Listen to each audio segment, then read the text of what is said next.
The calcium that strengthens your bones tonight was forged in the final breath of a star that died long before our sun was born, a strange inheritance, passed down through billions of years and countless transformations, now resting quietly inside you as you settle toward sleep.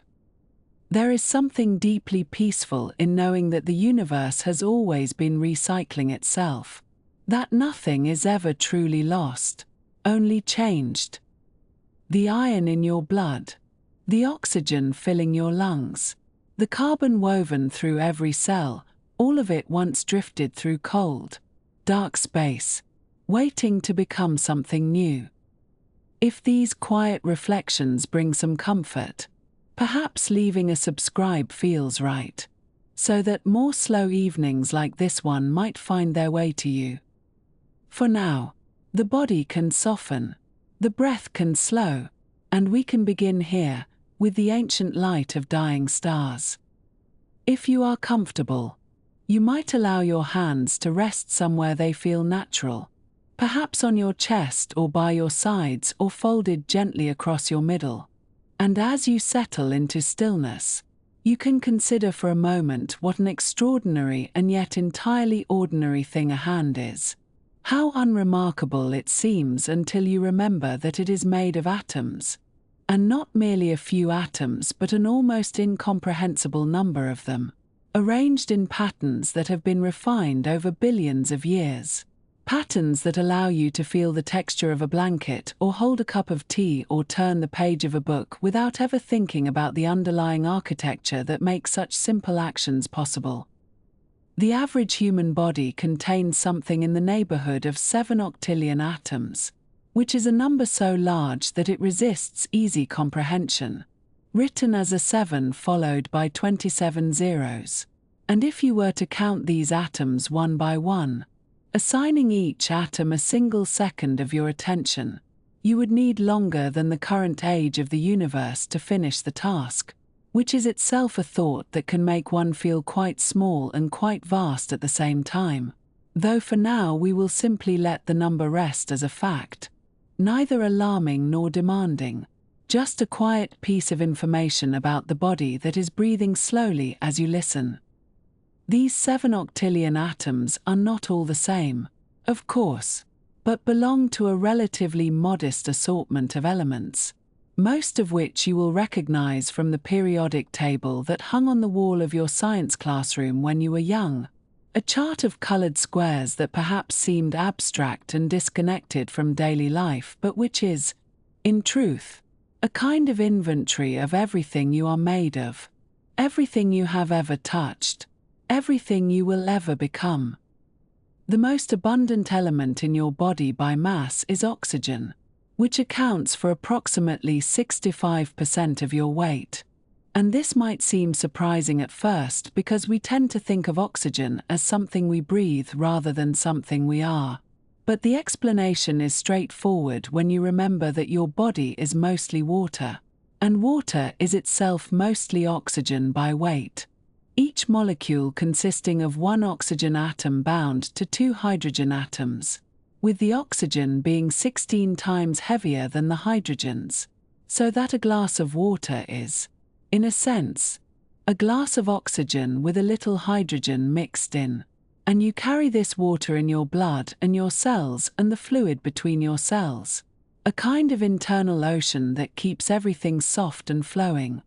Hydrogen is the second most abundant element by atom count, though it contributes only about 9.5% of your body mass because hydrogen atoms are so very light,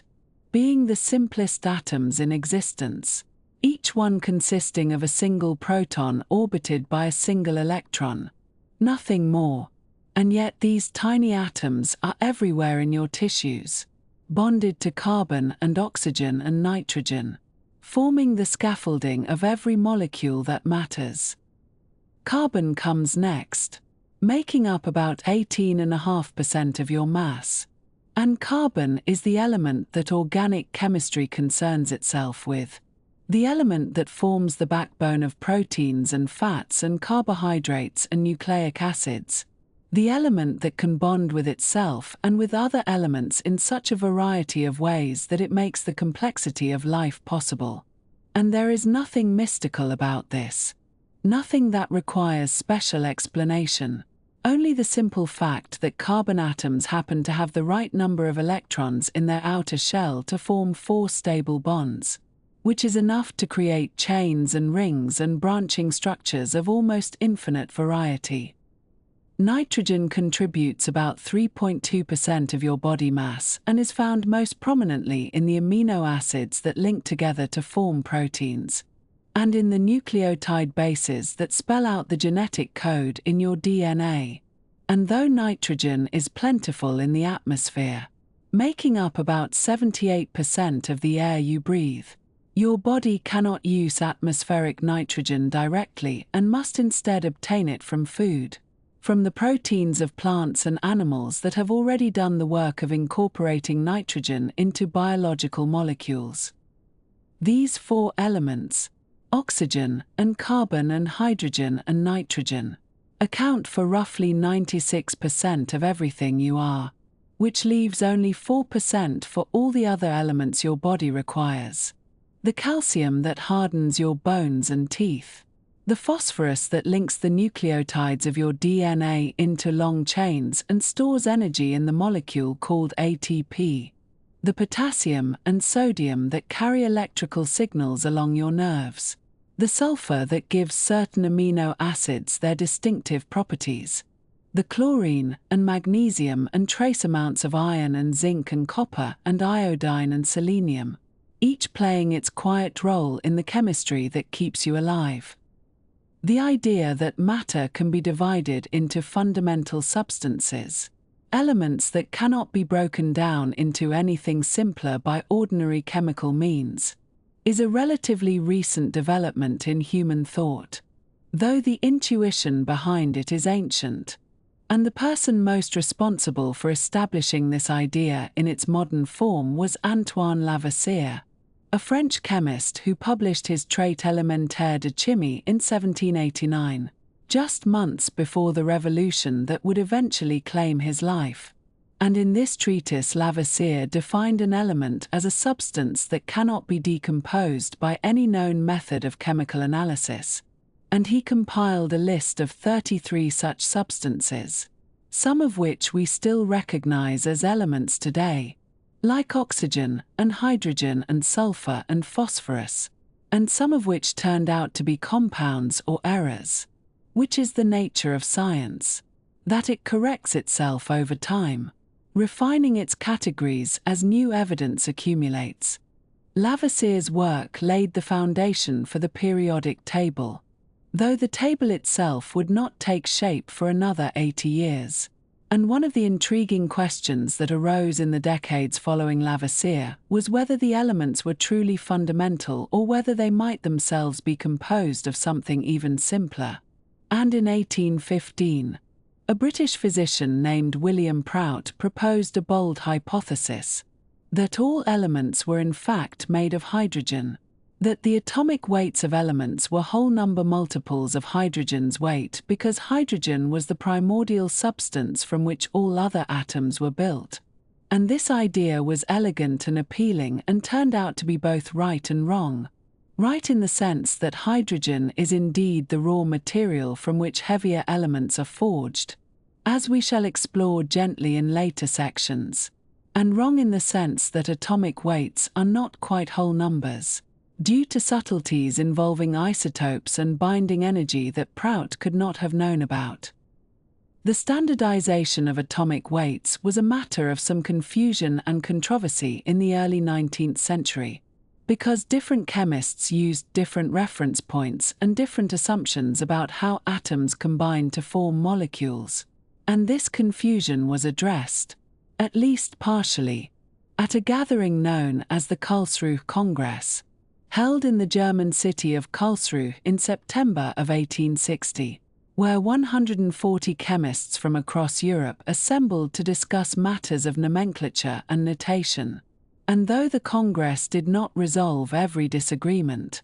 It did circulate a pamphlet by the Italian chemist Stanislao Conizzaro that clarified the distinction between atoms and molecules and provided a consistent method for determining atomic weights. And this clarity helped pave the way for Mendeleev and others to arrange the elements into the periodic table we know today. A table that now contains 118 elements, from hydrogen at the top to oganesson at the bottom, though your body makes use of only about 25 of these, and makes heavy use of only 6 or 7. Consider for a moment the iron in your blood, a trace element that makes up only about 0.006% of your body mass, which sounds insignificant until you remember what that iron does. How it sits at the center of each heme group in each hemoglobin molecule, and how hemoglobin is the protein that fills your red blood cells and gives them their color, and how these red blood cells are constantly circulating through your blood vessels, carrying oxygen from your lungs to every tissue in your body, and your blood vessels, if laid end to end, would stretch for something like 60,000 miles, enough to wrap around the Earth more than twice. And along this vast network of capillaries and veins and arteries, the iron atoms in your hemoglobin pick up oxygen and release it, pick up oxygen and release it, over and over, in a rhythm that matches your breathing and your heartbeat. And this is happening right now as you lie still and listen. This quiet chemistry of iron and oxygen sustaining you without any conscious effort on your part. The phosphorus in your body is found in your bones and teeth, where it combines with calcium to form the mineral hydroxyapatite, and it is also found in the backbone of your DNA, where phosphate groups link each nucleotide to the next, creating the long double helix that carries your genetic information. And phosphorus is part of the molecule ATP, adenosine triphosphate, which serves as the energy currency of your cells, storing energy in its phosphate bonds and releasing it when those bonds are broken. And none of this is surprising or unfamiliar. It is the kind of information that appears in biology textbooks and is tested on exams and then largely forgotten, which is perfectly fine, because the body does not require you to remember how it works in order to keep working. Calcium gives your skeleton its rigidity, allowing you to stand upright and move through the world. And your bones are not static structures but are constantly being remodeled, with old bone being dissolved and new bone being deposited, in a process that involves specialized cells called osteoclasts and osteoblasts. And this remodeling allows your bones to adapt to the stresses you place upon them and to repair small fractures before they become large ones. And all of this happens quietly, beneath your awareness, in the same way that your heart beats and your lungs expand without any instruction from your conscious mind. These facts about the composition of your body are the kind of facts that seem mundane once you have learned them. The stuff of school lessons and encyclopedia entries. Information that sits at the edge of your memory and requires no urgent attention. And yet there is something gently remarkable about them if you allow yourself to dwell in the question that naturally arises when you consider that your body is made of atoms. Which is to say, where did these atoms come from before they became part of you? The oxygen you breathe was once part of the atmosphere. And before that it was part of plants and oceans and rocks. And the carbon in your tissues came from the food you ate, which came from other living things or from the soil they grew in. And the hydrogen in your water has been cycling through clouds and rivers and glacier for millions of years. And if you trace any atom in your body backward through time, you find that it has been part of countless other things, other creatures and other landscapes and other eras. And if you trace it back far enough, you arrive at a question that is not dramatic but simply curious. A question about the origin of elements themselves, about where carbon and oxygen and iron came from in the first place, before there were plants or oceans or earth, before there was a solar system to call home. This is not a question that needs to be answered urgently, and indeed it will be answered slowly, over the sections that follow, with the same gentle patience that governs everything we are doing here. But for now it is enough to let the question rest, to feel the weight of your hands wherever they lie, to notice the quiet fact that you are made of atoms that have been somewhere else before, atoms that were not always part of a human body, atoms that have their own history, their own long journey through time and space. And that journey is part of what we will explore together, not with excitement or urgency, but with the calm interest of someone who has all the time in the world, which, in a sense, you do, because the atoms in your hands are patient, having waited billions of years to find themselves here, and a few more minutes of quiet contemplation will not trouble them at all. Let us travel back now, further than the mind can comfortably hold, to a time when the universe was young beyond all reckoning, and when the only matter that existed anywhere was simpler than anything you have ever touched or seen or breathed. We are going to a moment roughly 380,000 years after the beginning of everything, which sounds like an impossibly long span of time, but which in the life of a universe some 13.8 billion years old is rather like the first few minutes after midnight on the first day of January in a year that will stretch on for many centuries. The universe at this moment was a fog, a warm and glowing haze of particles, and light itself could not travel freely because it kept colliding with the loose electrons that drifted everywhere like dust motes in a sunbeam.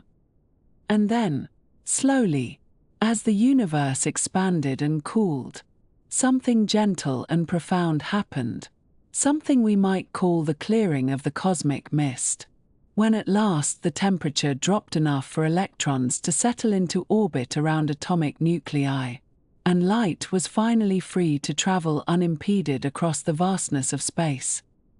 This moment, this clearing, left behind a kind of echo, a faint whisper of radiation that still permeates every corner of the cosmos today, and we call it the cosmic microwave background. It is the oldest light in the universe, the first light that could actually go anywhere without being immediately absorbed, and it has been traveling ever since, stretched by the expansion of space itself from its original fiery glow into the cold microwave frequencies we can detect with the right instruments. This radiation surrounds us at every moment, filling the space between galaxies and the space between the words on this page. A gentle hum of ancient photons that carry within them a portrait of the universe as it was when it was still in its infancy, still composed of the simplest possible ingredients. The discovery of this cosmic microwave background is a story that begins, as many wonderful scientific stories do, with something that looked very much like a mistake. In the year 1965, at Bell Telephone Laboratories in Holmdel, New Jersey, two radio astronomers named Arno Pentjes and Robert Wilson were working with a large horn-shaped antenna that had originally been built to detect radio signals bounced off early communication satellites. They were attempting to measure the faintest radio emissions from our own galaxy, and to do this properly they needed to account for every possible source of interference, every stray signal that might contaminate their observations. But no matter what they did, no matter how carefully they calibrated their equipment, they could not eliminate a persistent low hum of microwave radiation that seemed to come from every direction in the sky equally, day and night, summer and winter, regardless of where they pointed their antenna.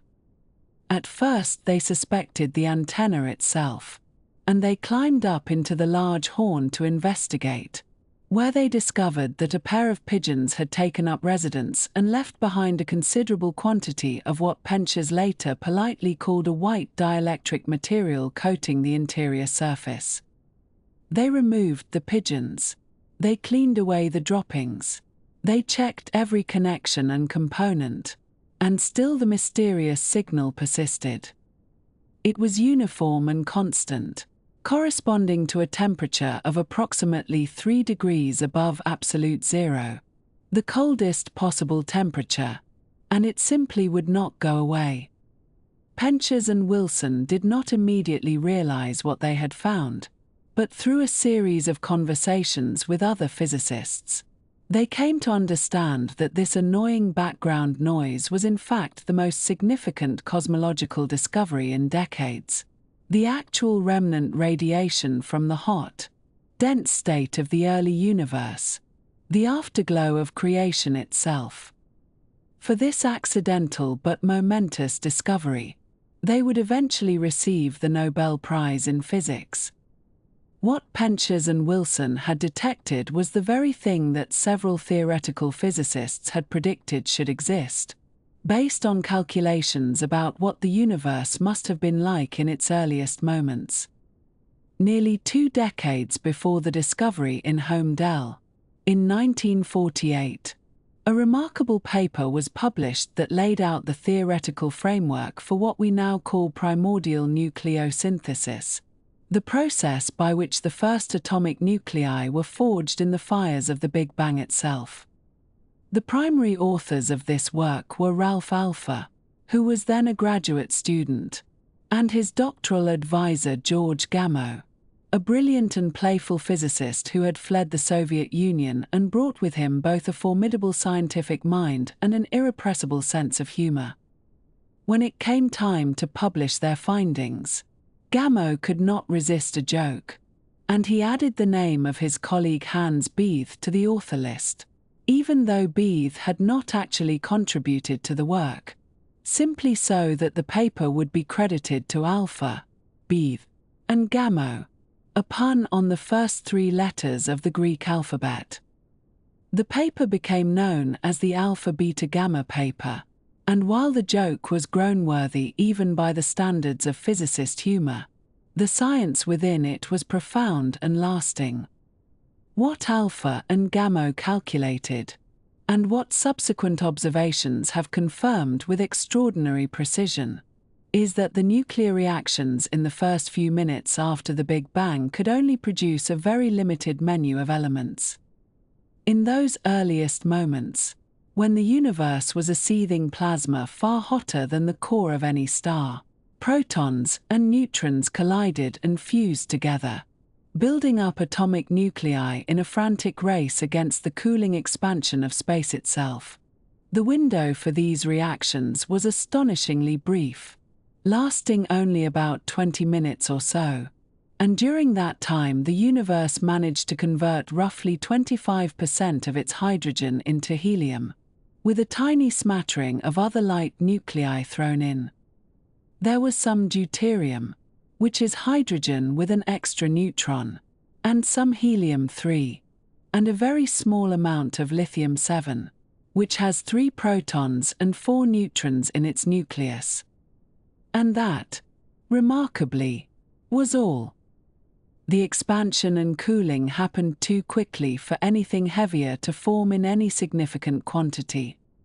This means that after the smoke cleared, so to speak, after the cosmic microwave background was released and light began its long journey through the universe, the matter that existed everywhere was approximately 75% hydrogen and 25% helium by mass,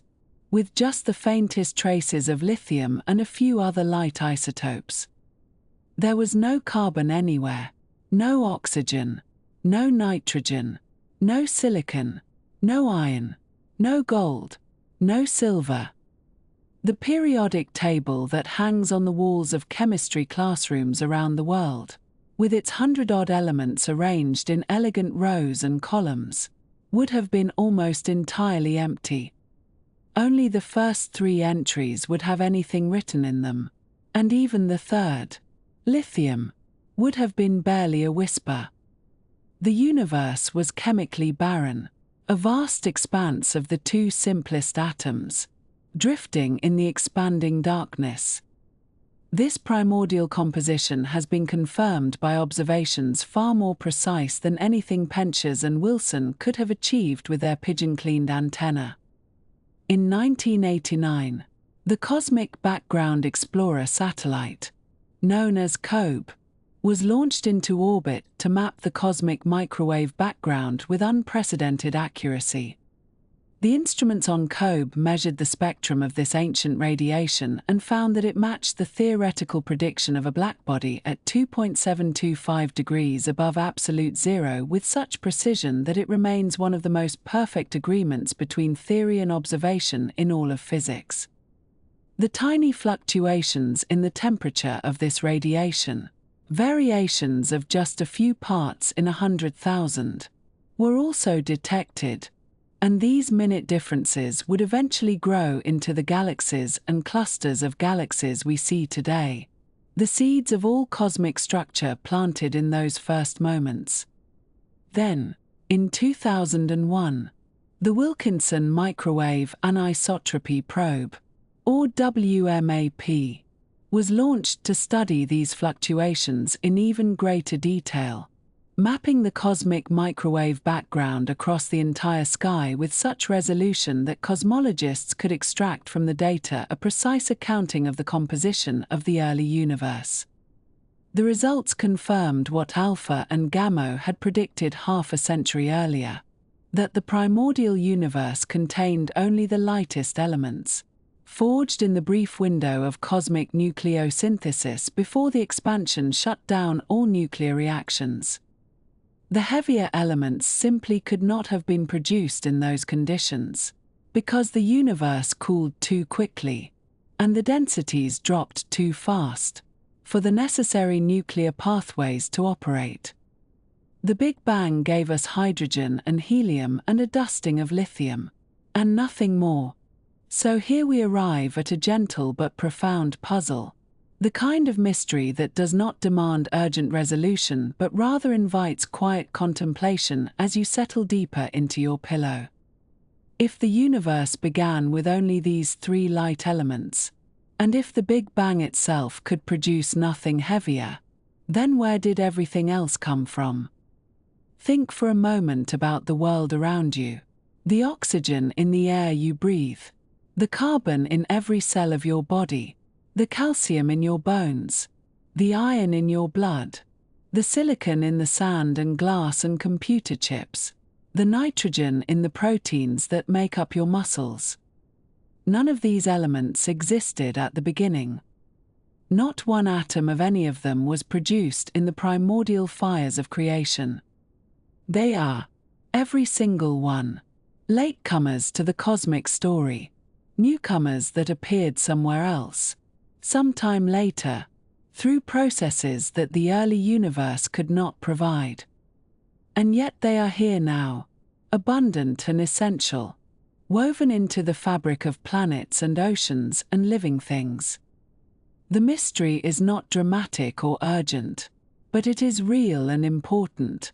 a question that hovered over cosmology and nuclear physics for much of the 20th century. If the universe started with only hydrogen, helium, and traces of lithium, then something must have happened between that primordial moment and now, something that took those simple ingredients and transformed them into the rich complexity of the periodic table we know today. Some process, somewhere in the cosmos, must have acted as a forge, taking the light elements and fusing them into heavier ones, building up carbon from helium, oxygen from carbon, silicon from oxygen, iron from silicon, and so on up the ladder of atomic weights. The answer to this mystery, as you may already be sensing, has something to do with stars, those gentle points of light that have watched over countless nights and inspired countless dreams. But we will come to that in time, in the sections that follow, where we will explore how the nuclear furnaces at the hearts of stars take up where the Big Bang left off, continuing the work of element building across billions of years. For now, let us simply rest with the knowledge of what the universe was like at the beginning, a vast and cooling expanse of the simplest atoms,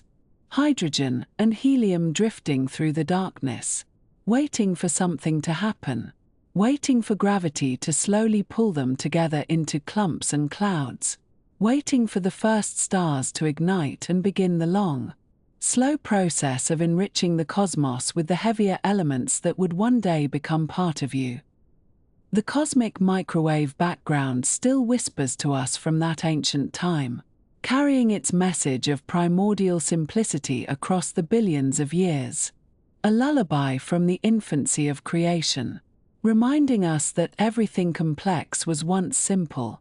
and that the story of the elements is a story of patience and transformation, unfolding across timescales that dwarf all human history. And with that gentle thought, we will let the early universe rest, and prepare ourselves to follow the story forward, to the birth of the first stars and the beginning of cosmic chemistry. The story of how stars became the forges of all familiar matter begins, as so many stories in physics do, with a quiet speculation that seemed almost too elegant to be true.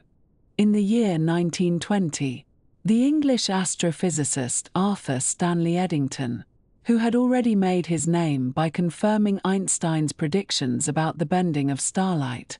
turned his attention to a puzzle that had troubled astronomers for decades.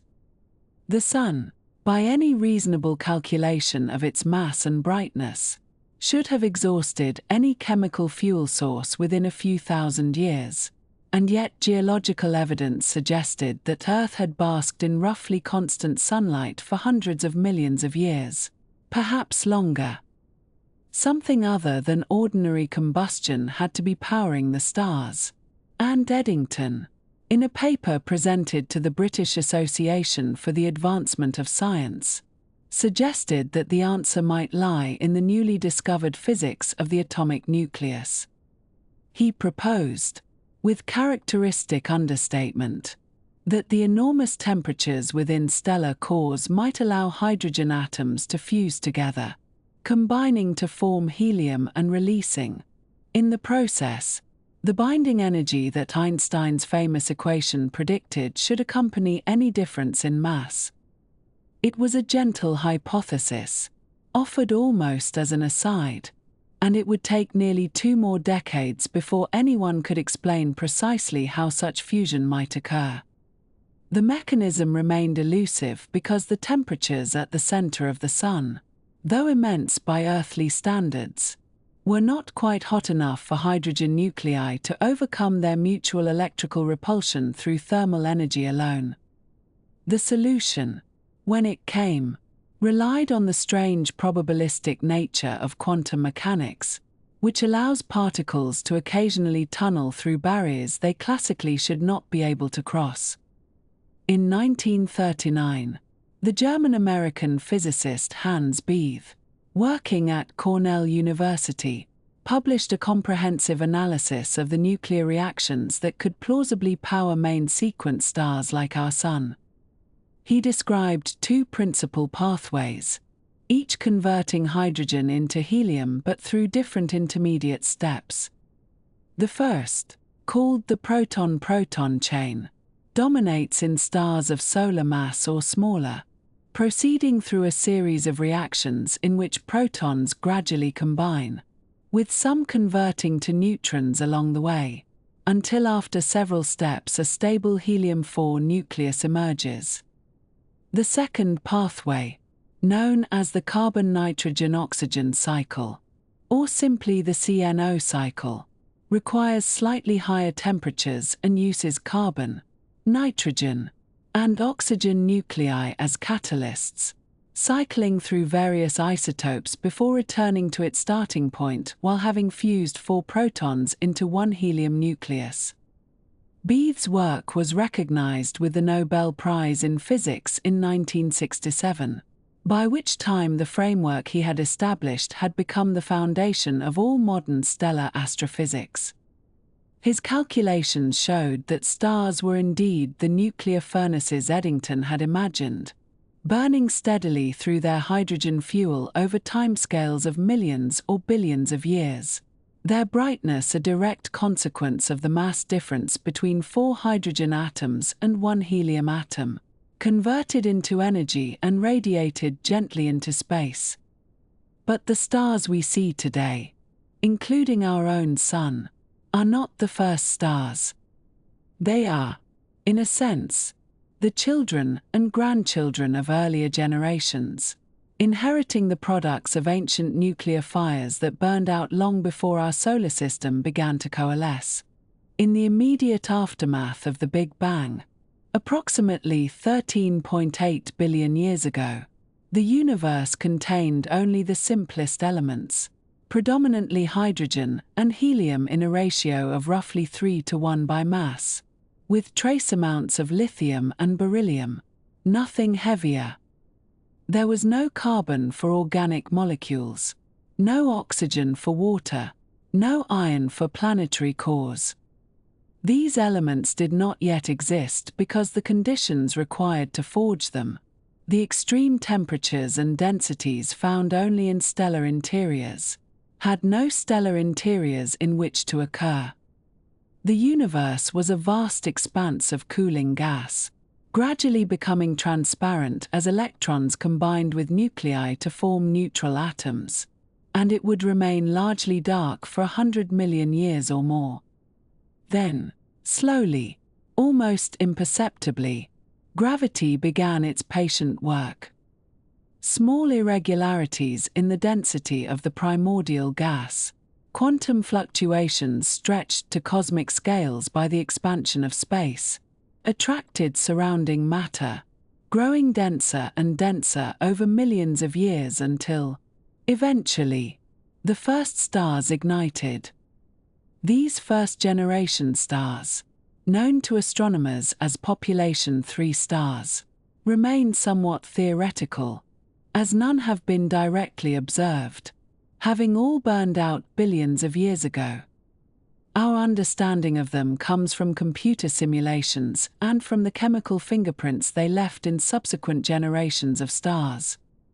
The models suggest that population 3 stars were likely very different from the stars we know today, forming from gas clouds that lacked the heavier elements that help modern gas clouds cool efficiently and fragment into smaller clumps.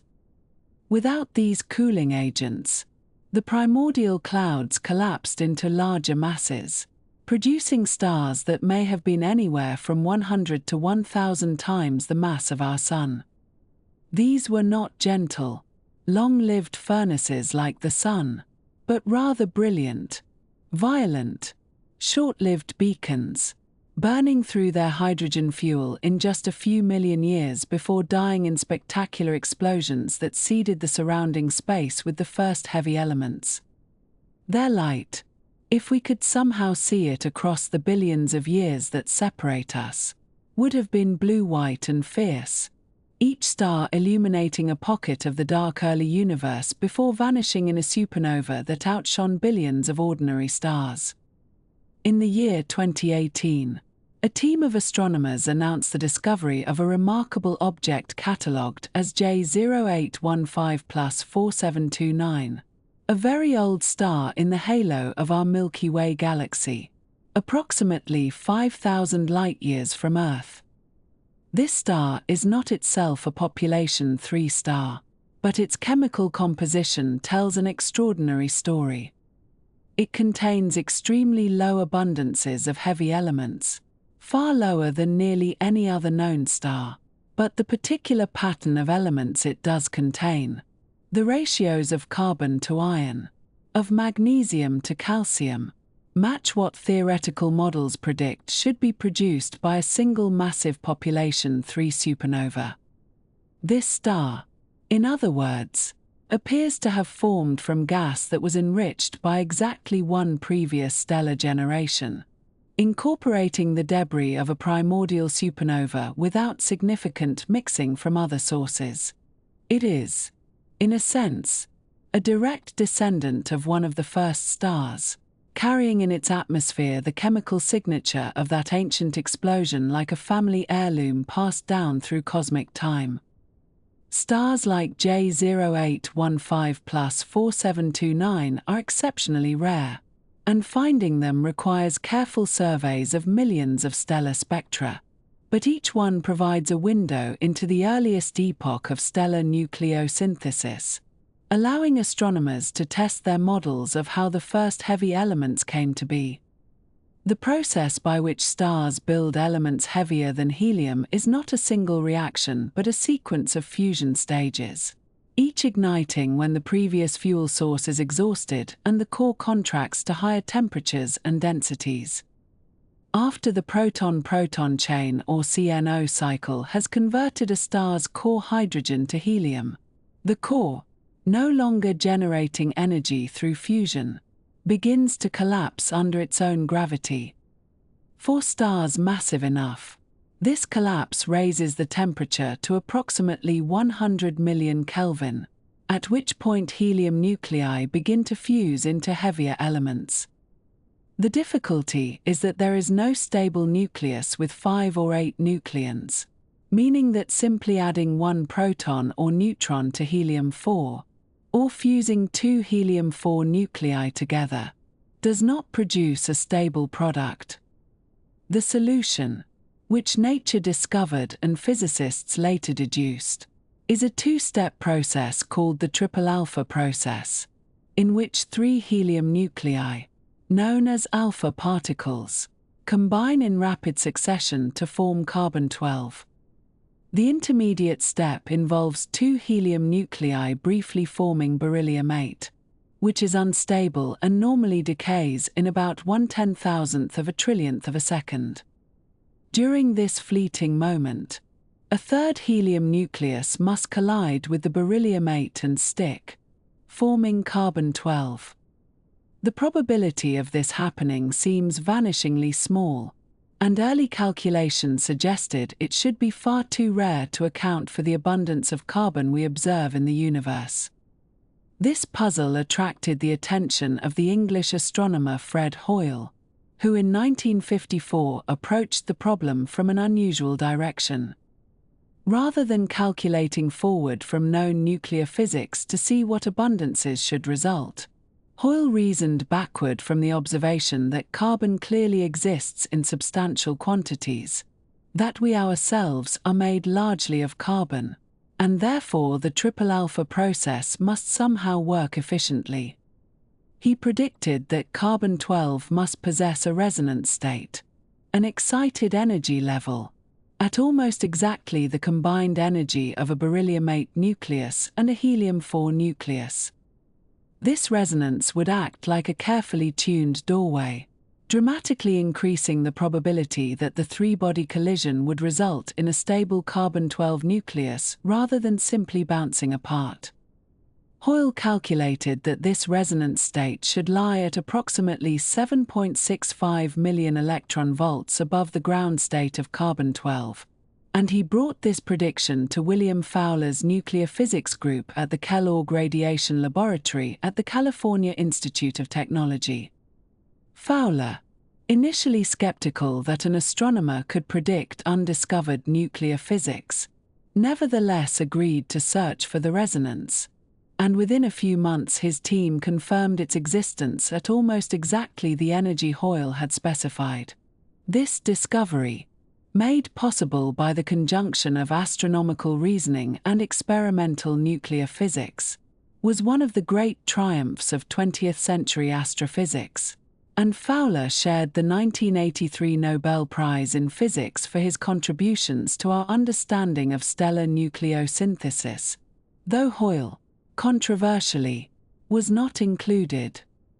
Hoyle himself reflected on the remarkable coincidence that the universe happened to possess nuclear physics exquisitely tuned to produce carbon, and through carbon the heavier elements and eventually the complex chemistry of life.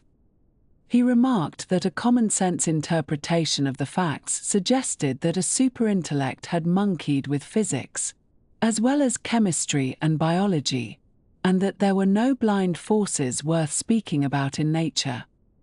The universe, in his memorable phrase, looked like a put-up job. Whether one reads this as a statement about design, about the anthropic principle,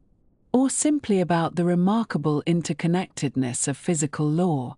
It captures the sense of wonder that many scientists feel when contemplating the fine-tuned processes that built the periodic table inside dying stars. Once carbon has formed through the triple alpha process, further fusion reactions become possible, building progressively heavier elements in the cores of massive stars. Carbon nuclei fuse to form oxygen and neon. Oxygen fuses to form silicon and sulfur. And so the sequence continues, each stage igniting at a higher temperature than the last, each stage lasting for a shorter duration.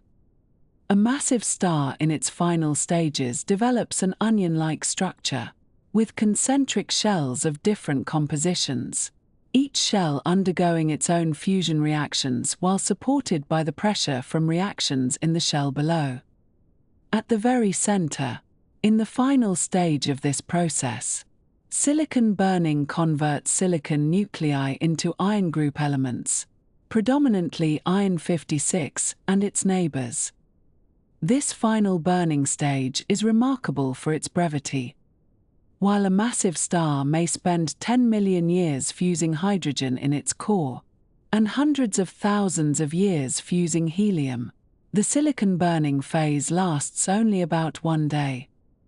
In those final 24 hours, the star forges enormous quantities of iron group elements, packing them into a core perhaps the size of the Earth but containing more mass than the Sun. Iron 56 represents, in a sense, the end of the line for fusion-based energy generation. It has the highest binding energy per nucleon of any nucleus, meaning that neither fusing it into heavier elements nor splitting it into lighter ones will release energy. The star, which has sustained itself for millions of years by releasing binding energy through successive fusion stages, suddenly finds itself with a core that cannot burn. What follows, in a matter of seconds, is the collapse and explosion we call a supernova, but that cataclysm and its contribution to nucleosynthesis is a story for another time. For now, it is enough to appreciate that all the elements from carbon to iron, the elements that make up most of the Earth's mass and much of our own bodies, were forged in these slow stellar furnaces, built up patiently over millions of years, nucleus by nucleus, in the hot dense cores of stars that burned out long before our sun began to shine. In the quiet reaches of the cosmos, there exist certain stars whose lives follow a path quite unlike that of our own modest sun.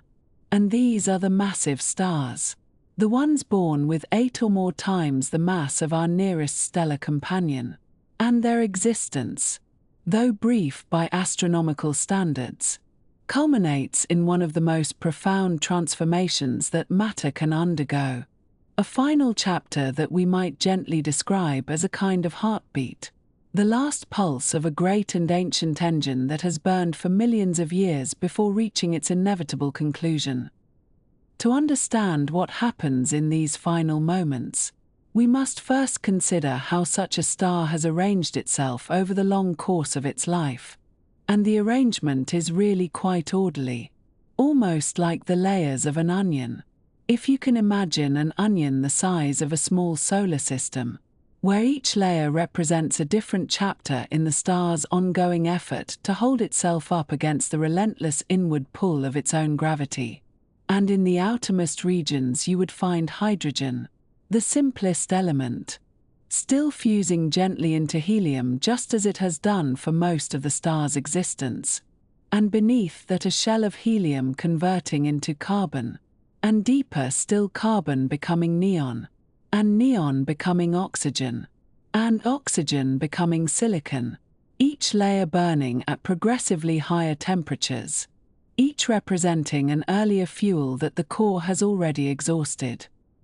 This layered structure develops gradually, over hundreds of thousands of years in some cases, and the star works through each fuel source in turn,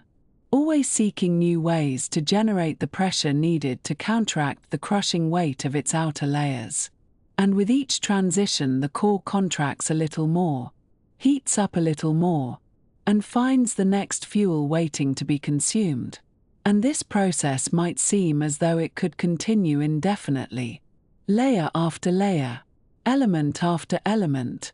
But there is a limit, a boundary beyond which the star cannot proceed. And that boundary is iron.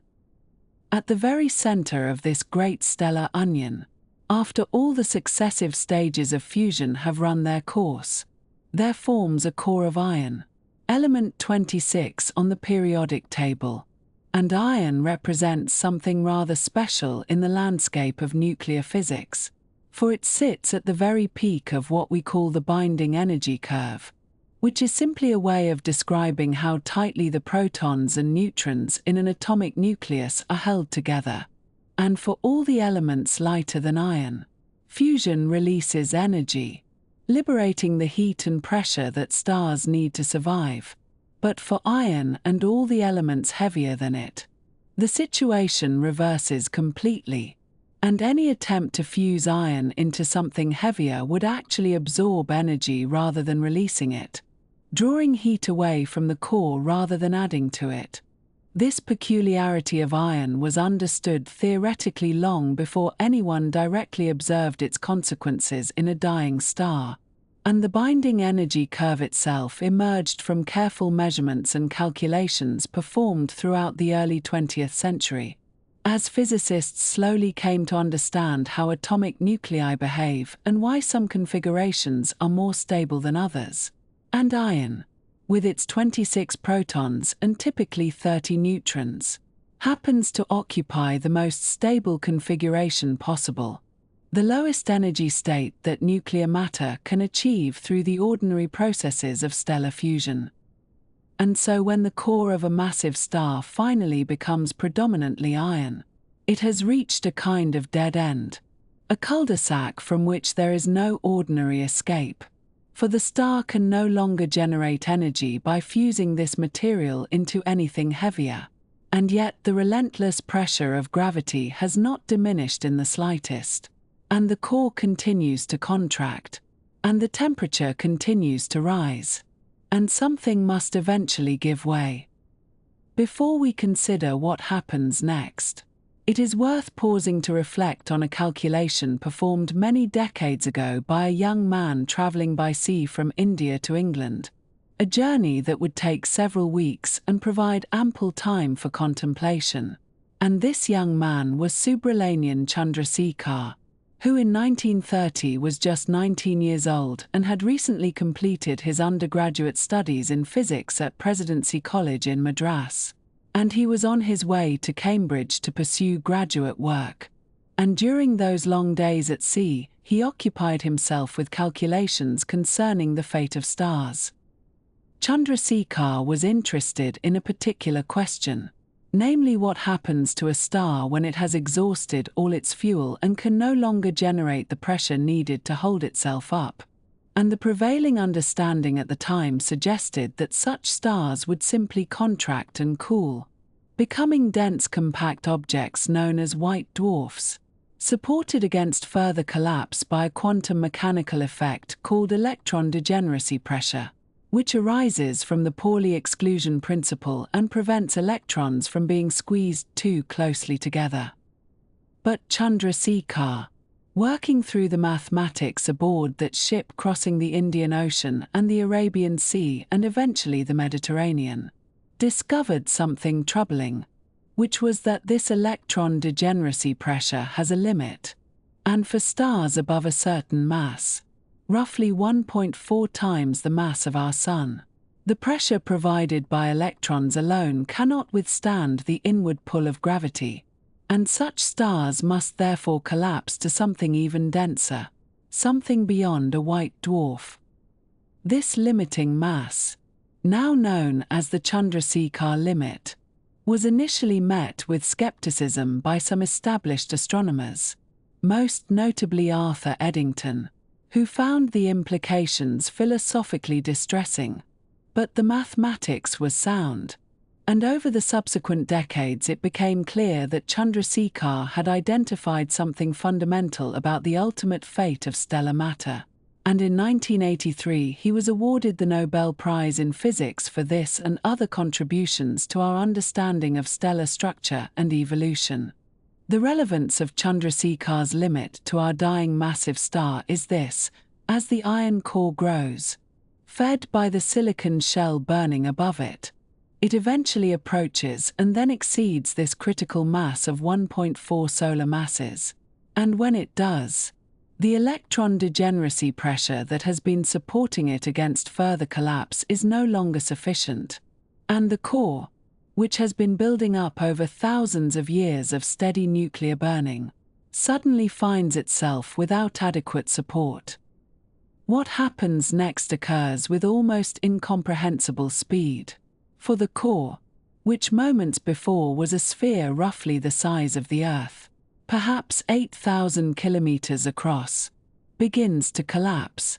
and within milliseconds, literally thousandths of a second, it crushes down to a sphere just 20 kilometers in diameter, a city-sized ball of matter so dense that each cubic centimeter weighs hundreds of millions of tons. And during this collapse, the temperature at the center rises to approximately 100 billion Kelvin, which is several thousand times hotter than the core of the Sun and hotter even than the conditions in the first seconds after the beginning of the universe. At these extreme temperatures and densities,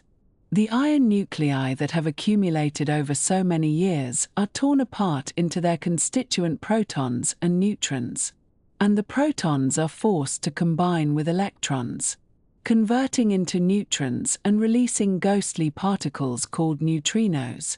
And these neutrinos, which interact so weakly with ordinary matter that they can pass through the entire Earth with barely any chance of being stopped, nevertheless carry away an enormous amount of energy, roughly 99% of the total energy released in the entire collapse. The collapsing core, now composed almost entirely of neutrons packed together at nuclear density, eventually reaches a point where it can compress no further, where the neutrons themselves resist being squeezed any closer together. And at this moment the infalling matter essentially bounces, like a dropped ball hitting a hard floor, and this bounce generates a shockwave that begins to propagate outward through the still infalling outer layers of the core. If this shockwave were to continue outward without interruption, it would tear through the outer layers of the star and blow them off into space, producing the explosion we observe as a supernova. But the physics is not quite so simple, and in the models that scientists have developed to understand these events, the shockwave typically stalls, running out of energy at a radius of roughly 200 kilometers from the center, as it loses momentum to the task of dissociating the iron nuclei still raining down from above. For a brief interval, perhaps a few hundred milliseconds, the shockwave hovers at this radius, neither advancing nor retreating, and during this critical period something must happen to revive it if the star is to explode at all. And according to our current understanding, what provides this extra push is the same flood of neutrinos that carries away most of the collapse energy. For even though neutrinos interact very weakly with matter, the densities in this region are so extreme that a small fraction of them, perhaps 1 or 2%, are absorbed by the material behind the stalled shock, depositing enough energy to revive it and drive it outward once more. This theoretical picture, developed over many decades of careful modeling and refined through increasingly sophisticated computer simulations, received its most dramatic confirmation in February of 1987, when light from a supernova in the Large Magellanic Cloud, a small satellite galaxy of our own Milky Way, first reached Earth, and this supernova, designated SN 1987A, was the closest such explosion observed since the invention of the telescope and provided an unprecedented opportunity to test our understanding of these cataclysmic events. But even more remarkable than the visible light was what had been detected several hours earlier. before anyone knew to look at that particular patch of sky. For on February the 23rd, at approximately 7:45 Universal Time, a handful of neutrino detectors scattered around the world registered a brief burst of signals unlike anything they had seen before. At the Alchemy of Catastrophe detector in Japan, a large tank of ultra-pure water located deep underground in a zinc mine, 11 neutrinos were recorded within a span of 13 seconds. And at the IMB detector in a salt mine in Ohio, 8 neutrinos arrived during the same interval. And at the Baksan Neutrino Observatory in the Caucasus Mountains of the Soviet Union, 5 neutrinos were detected. And these 24 particles, a number that might seem almost trivially small, represented something profound. For they were direct messengers from the collapsing core of a star, arriving 3 hours before the first photons of visible light, because neutrinos, with their ghostly ability to pass through matter, escaped the star immediately, while the light had to wait for the shockwave to reach the stellar surface and unbind the outer layers. The detection of neutrinos from SN 1987A marked the birth of what we now call neutrino astronomy, the observation of the cosmos through particles other than light. And the principal investigator of the Alchemy of Catastrophe experiment, Masatoshi Koshiba, was awarded the Nobel Prize in Physics in 2002 for this achievement, sharing the honor with Raymond Davis Jr., who had pioneered the detection of neutrinos from our own sun using a different technique. 24 neutrinos might seem a modest haul, but when you consider that the supernova released approximately 10 to the 58th neutrinos, a number so large that it defies ordinary comprehension, and that only the merest fraction of these happened to pass through the detectors at just the right angle and with just the right energy to be observed, then even this small number represents a triumph of patient preparation and careful instrumentation.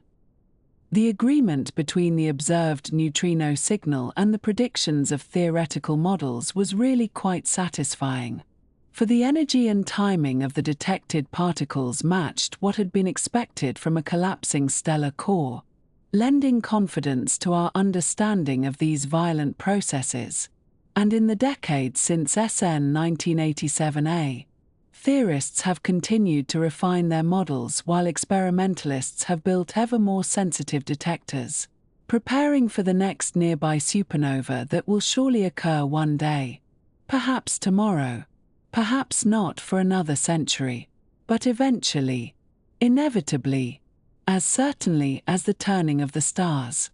And so we find that a massive star, having built up layer upon layer of successively heavier elements through millions of years of steady nuclear burning, reaches at last a point where the core of iron can support itself no longer, and in a fraction of a second it collapses from something the size of our world to something the size of a city, releasing a flood of neutrinos that carry off the binding energy of a neutron star, and generating a shockwave that, revived by those same neutrinos, tears the star apart and scatters its enriched outer layers into the void, carrying with them all the elements that were forged in those concentric shells, the carbon and oxygen and silicon and sulfur and all the rest, destined to drift through interstellar space until they are gathered once more into new stars and new planets and,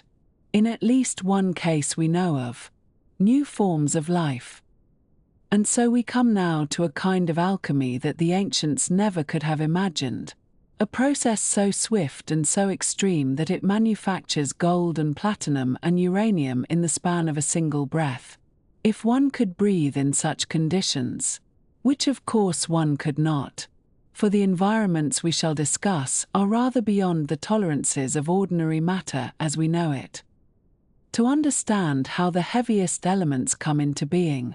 we must first appreciate a curious limitation in the life of a star, a barrier that even the most massive and energetic stellar furnaces cannot easily cross. You may recall from our earlier wanderings through nucleosynthesis that fusion works rather well for building elements up to iron, with each successive reaction releasing energy that keeps the star alive and luminous.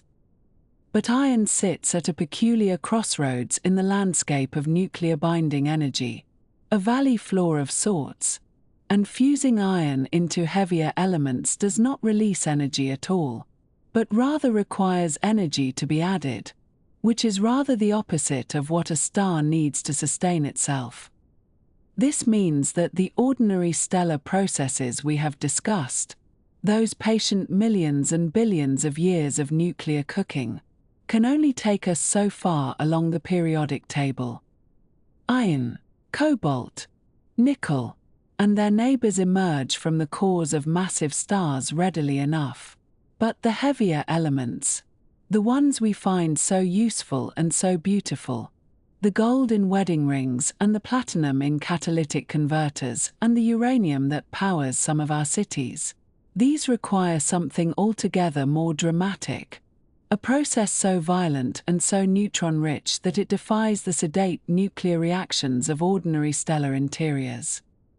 The key to understanding this process was laid out with remarkable clarity in a landmark paper published in the year 1957, in the Journal Reviews of Modern Physics. The authors of this paper were Margaret Burbidge and Geoffrey Burbidge, who were married to each other and shared both a life and a scientific curiosity about the origins of the elements, along with William Fowler, who was a nuclear physicist of great precision, and Fred Hoyle, the English astronomer who contributed so much to our understanding of stellar evolution despite his occasional controversial positions on other matters.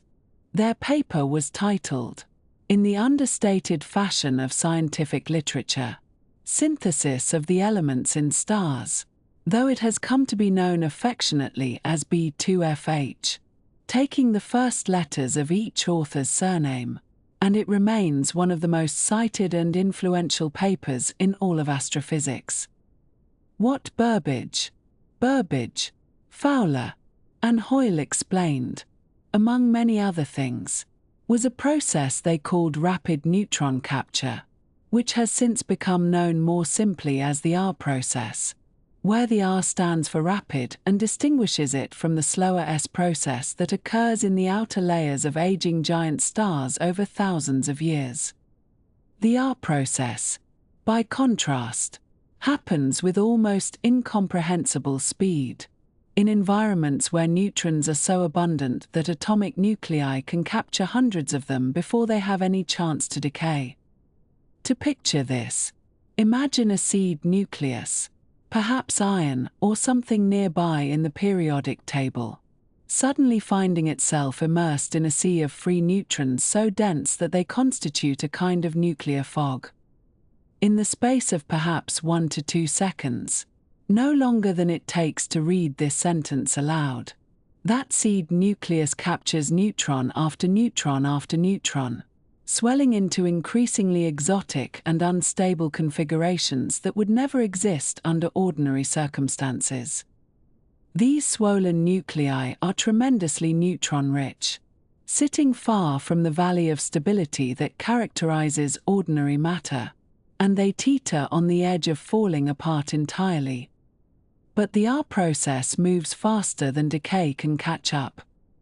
Neutrons pile on more quickly than the nucleus can shed them through beta decay, which is the process by which a neutron transforms into a proton and emits an electron and an antineutrino. Only when the neutron bombardment ceases, when the environment suddenly changes and the flood of neutrons stops, do these bloated nuclei begin to decay back toward stability, cascading down through a series of beta decays that convert neutrons to protons and thereby climb the periodic table into new elements entirely. This is how gold is made. This is how platinum is made. This is how all those heavy elements beyond iron, the ones that could not be forged in the patient hearts of stars, come into existence. In the span of 1 or 2 seconds, Seed nuclei are transformed through the capture of hundreds of neutrons into the precursors of the heaviest elements we know, and then over the following hours and days and years, they decay into the stable forms that eventually find their way into asteroids and planets and, ultimately, into the bodies of living creatures who wonder where it all came from. 4 decades after the B2FH paper was published, astrophysicists debated where exactly the R process might occur. The conditions required are extreme in the genuine sense of the word. One needs temperatures in the billions of degrees, densities that compress matter into states unimaginable on Earth, and above all, an overwhelming abundance of free neutrons, which are not typically found floating about in large quantities because they decay into protons with a half-life of roughly 10 minutes when left to their own devices. 2 candidates emerged as the most likely sites for the R process. The first was the supernova explosion of a massive star, particularly the hot, neutron-rich winds that blow outward from the newly formed neutron star at the center of the collapsing stellar core. The second was the merger of 2 neutron stars, those city-sized remnants of stellar death that we discussed earlier, which contain so much neutron-rich matter that their collision would surely liberate enormous quantities of neutrons into an environment hot enough to drive rapid capture. For many years, both candidates remained theoretical, and astronomers could not determine which contributed more to the cosmic inventory of heavy elements, or whether perhaps both played significant roles. This uncertainty persisted because the R process happens in such extreme and short-lived environments that observing it directly seemed nearly impossible. And then came the 17th of August, in the year 2017, a date that will be remembered for as long as humans continue to study the cosmos. On that morning, the gravitational wave detectors known as LIGO and Virgo, which are enormous laser interferometers designed to sense the ripples in spacetime caused by cataclysmic cosmic events, detected a signal unlike anything they had seen before. The signal, which was given the designation GW170817 in the clinical fashion of astronomical nomenclature, originated from a source approximately 130 million light-years away, in a galaxy known as NGC 4993, which is a modest elliptical galaxy in the direction of the constellation Hydra as seen from Earth. What made this signal different from previous gravitational wave detections was its character. The earlier observations had all been of black hole mergers, events that produce gravitational waves but very little light, because black holes swallow everything that falls into them and emit nothing to be seen. But GW170817 had a different signature, a chirping pattern that increased in frequency over nearly a minute before abruptly cutting off, consistent with 2 neutron stars spiraling inward towards each other and finally colliding. Within seconds of the gravitational wave detection, a flash of gamma rays was observed by the Fermi Space Telescope, arriving from the same region of sky, and astronomers around the world scrambled to point their instruments at the source. What they found over the following days and weeks was a phenomenon that had been predicted theoretically but never before observed: a kilonova, which is the radioactive afterglow of a neutron star merger, powered by the decay of freshly synthesized R process elements. The kilonova associated with this event was given the designation AT 2017 GFO, and it provided the first direct evidence that neutron star mergers are indeed factories of heavy elements. Spectroscopic observations, which break the light into its component wavelengths and reveal the chemical signatures of the elements present, showed unmistakable signs of newly forged R process material. A team led by Edo Berger at Harvard University identified spectral lines corresponding to strontium, a heavy element that is produced through rapid neutron capture, providing concrete evidence that the R process was occurring before their very eyes, or rather, before their very spectrographs. The total mass of heavy elements produced in this single merger was estimated at roughly 16,000 times the mass of the Earth, a quantity difficult to comprehend but useful to contemplate in the quiet hours before sleep. Of this, approximately 10 Earth masses consisted of gold alone,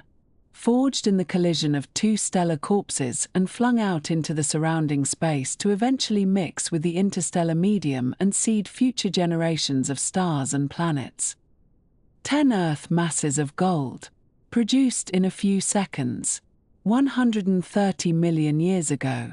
and only now reaching our instruments as ancient light carrying the spectral fingerprints of cosmic alchemy. These observations largely settled the question of whether neutron star mergers contribute to the cosmic inventory of our process elements, but they did not entirely resolve the debate about the relative contributions of different sites. Current estimates suggest that approximately half of the elements heavier than iron come from neutron star mergers, with their tremendous output of our process material, while the other half may come from supernovae, particularly from rare types of supernovae that produce conditions neutron-rich enough to drive rapid capture. This debate remains active in the astronomical community, with researchers analyzing the chemical abundances in old stars to trace the history of heavy element production, and theorists running elaborate computer simulations to understand exactly what conditions are required for the R process and where in the universe those conditions are most commonly met. The answer may well be that both sites contribute, in proportions that have varied over cosmic history as the population of neutron star binaries and massive stars has evolved. What is certain, and what you might hold in your mind as you settle into sleep,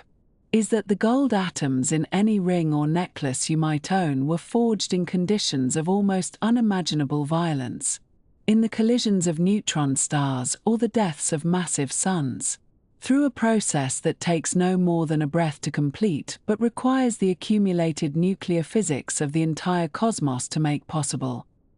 The work of Burbage, Fowler, and Hoyle in 1957 laid the theoretical foundations, and the observations of GW 1708-1760 years later provided the empirical confirmation, and together they tell us something profound and oddly comforting about the origins of the heavy elements in our world. Every atom of gold, every atom of platinum, every atom of uranium, was once part of something extraordinary, a dying star or a collision of stellar remnants, and the light from those ancient catastrophes has been traveling towards us for millions and billions of years, carrying the story of how the periodic table was completed. These atoms have traveled through space, mixed with gas and dust, collapsed into new stars and planets, and eventually found their way into the body you inhabit as you listen to these words. And in this sense, the alchemy of catastrophe is not distant or abstract but rather intimate, woven into the very substance of your being. And with that thought, you might allow your breathing to slow, and your eyes to grow heavy, knowing that the universe has spent nearly 14 billion years preparing the elements that make your rest possible,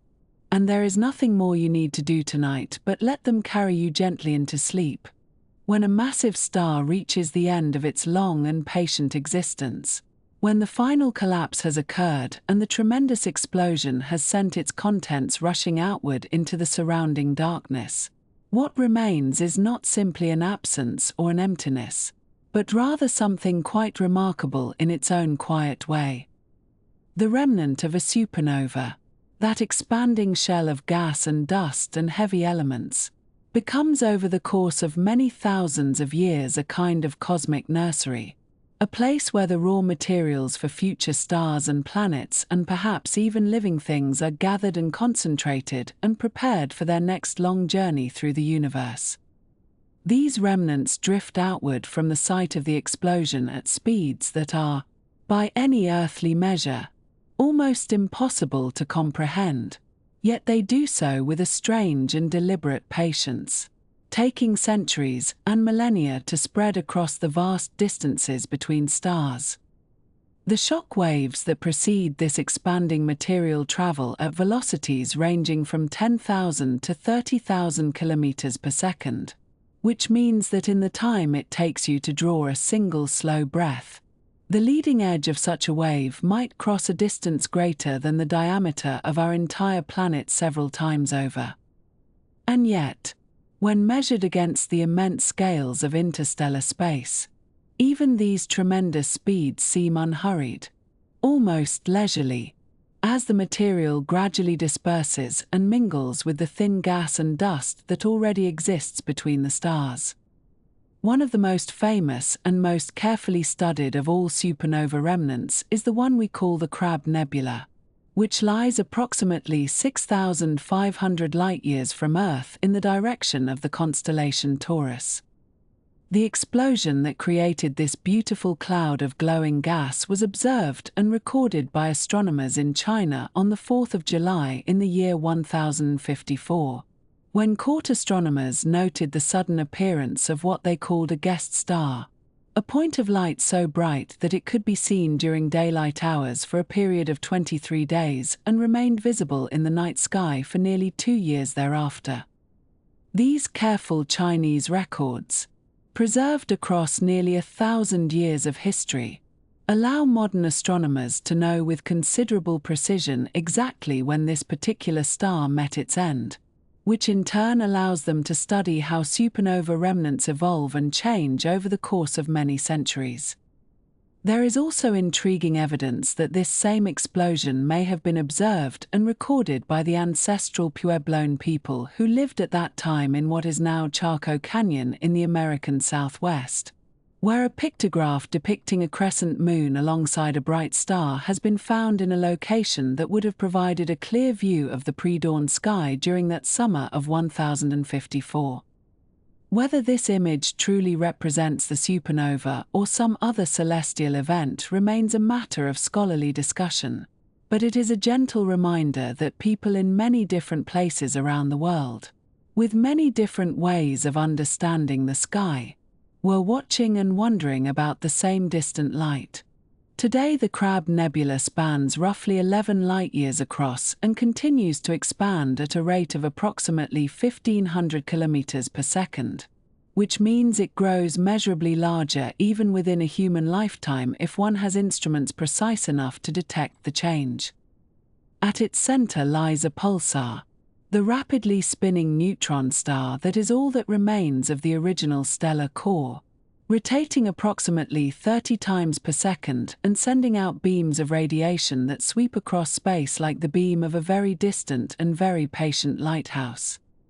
The nebula itself glows with light emitted by electrons spiraling through magnetic fields, and by atoms of various elements that were forged in the final moments of the star's existence and are now gradually dispersing into the surrounding space, where they will eventually become part of something new. Another supernova remnant that has taught us a great deal about how heavy elements are distributed after a stellar explosion is the one known as Cassiopeia A, which lies approximately 11,000 light-years from Earth and is estimated to be only about 340 years old, making it one of the youngest known remnants in our galaxy. The light from this explosion would have reached Earth sometime around the year 1680, though there are no definite historical records of anyone observing it, possibly because dust between the explosion and Earth dimmed its visible light considerably. What makes Cassiopeia particularly valuable to astronomers is that it is young enough and close enough that modern instruments can map in considerable detail exactly where different elements are located within the expanding shell of debris. NASA's Chandra X-ray Observatory, which orbits high above Earth's atmosphere where it can detect X-rays that would otherwise be absorbed before reaching the ground, has spent many hours observing Cassiopeia A and has produced remarkably detailed maps showing the distribution of iron, silicon, sulfur, and other elements throughout the remnant. These observations reveal that the explosion was not perfectly symmetrical, that different elements were ejected in different directions and at different speeds, creating a complex three-dimensional structure that astronomers are still working to understand fully. The iron, which was forged in the very center of the star during the final moments before collapse, can be seen in some regions lying outside the silicon and sulfur, which suggests that the explosion somehow turned the star inside out, ejecting material from the core faster than material from the outer layers. This is a quiet mystery, one that astronomers continue to investigate with patience and care. As these supernova remnants expand outward over thousands and tens of thousands of years, their shock waves encounter the thin gas and dust that exists between the stars, the material astronomers call the interstellar medium. This material is exceedingly sparse by earthly standards, with typically only about 1 atom per cubic centimeter in many regions, which is a far better vacuum than anything that can be created in laboratories on Earth. And yet, when you consider the immense volumes of space involved, even this thin scattering of atoms adds up to a very substantial amount of material indeed. The shock waves from supernova remnants sweep through this diffuse gas like a slow and gentle wind, compressing it and pushing it together,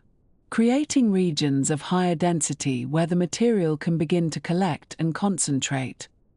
Over the course of millions of years, this process of compression and accumulation, combined with the gravitational attraction of denser regions pulling in material from their surroundings, leads to the formation of what astronomers call molecular clouds, vast reservoirs of gas and dust that can span hundreds of light-years across and contain enough material to form thousands or even millions of stars.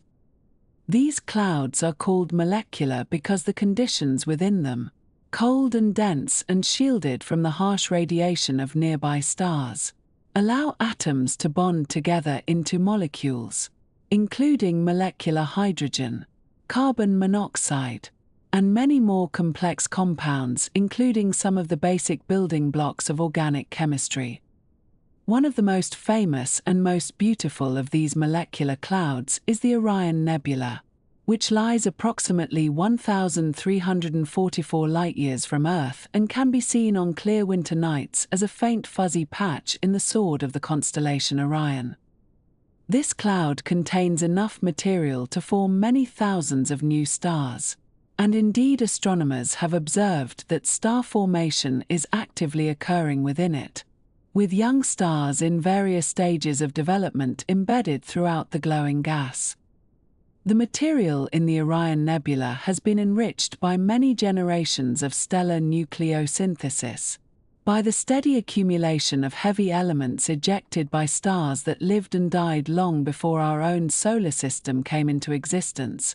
And it is from clouds very much like this one that our own Sun and its planets were formed approximately 4.5 billion years ago. Within these molecular clouds, the processes that will eventually lead to the birth of new stars proceed with almost inconceivable slowness, driven by the delicate interplay of gravity, turbulence, and magnetic fields. The gas within such clouds is not still but rather churns and flows in complex patterns, with regions of higher and lower density forming and dissolving over the course of millions of years. Turbulent motions stir the material and can both promote and inhibit the collapse of denser regions, while magnetic fields thread through the gas and exert subtle forces that influence how material can move and accumulate. Gradually, over timescales that dwarf the entire span of human civilization, certain regions within the cloud become dense enough that their own gravity begins to dominate, pulling in more and more material and slowly contracting toward what will eventually become a new star. The atoms that participate in this process, the hydrogen and helium that make up the bulk of the material along with the heavier elements contributed by previous generations of stars, are in many cases extraordinarily ancient, having been part of the universe since the very earliest moments following the initial expansion, or having been forged in the hearts of stars that lived and died billions of years before our own sun was born. In some cases, we have direct physical evidence of this remarkable antiquity in the form of tiny grains of material that predate the formation of our solar system and have survived essentially unchanged across billions of years. These pre-solar grains, as they are called, have been found within certain meteorites that have fallen to Earth, preserved like tiny time capsules from an era before our sun existed. One of the most important sources of such grains is the Murchison meteorite, which fell near the town of Murchison in Victoria, Australia, on the 28th of September in 1969. This meteorite, a type known as a carbonaceous chondrite, contains a remarkable variety of organic compounds and mineral grains, including tiny crystals of silicon carbide and other materials that bear the chemical signatures of formation in the outer atmospheres of dying stars or in the expanding remnants of supernova explosions. In a study published in 2020, the researcher Philip Heck and his colleagues analyzed a number of these pre-solar grains from the Murchison meteorite and determined that some of them are astonishingly old, with ages reaching back as far as 7 billion years, which means they formed more than 2.5 billion years before our own solar system came into existence. These grains drifted through interstellar space for eons, surviving the formation of our solar system by becoming incorporated into the material that would eventually become asteroids and other small bodies, and finally making their way to Earth as part of a meteorite that fell in a paddock in rural Victoria on a September afternoon just over 50 years ago. To hold such a grain, if one had instruments delicate enough to isolate and manipulate it, would be to hold a piece of material older than the Earth, older than the Sun, a tiny remnant of a star that lived and died in a distant part of our galaxy when the universe itself was less than half its current age. The journey from a dying star to a grain of pre-solar dust to a molecular cloud to a new solar system to a planet where life can arise is one that spans billions of years and countless light-years of space. And yet it proceeds through a series of entirely comprehensible physical processes, each one following naturally from the ones before. The heavy elements forged in stellar cores and scattered by supernova explosions do not simply vanish into the void but are gradually gathered and concentrated, mixed with hydrogen and helium and other materials, stirred by turbulence and guided by magnetic fields, until eventually they find themselves part of something new. The calcium in your bones and the iron in your blood were once part of a star that no longer exists, scattered across space by an explosion that occurred so long ago that the light from it reached Earth before there were any humans to see it,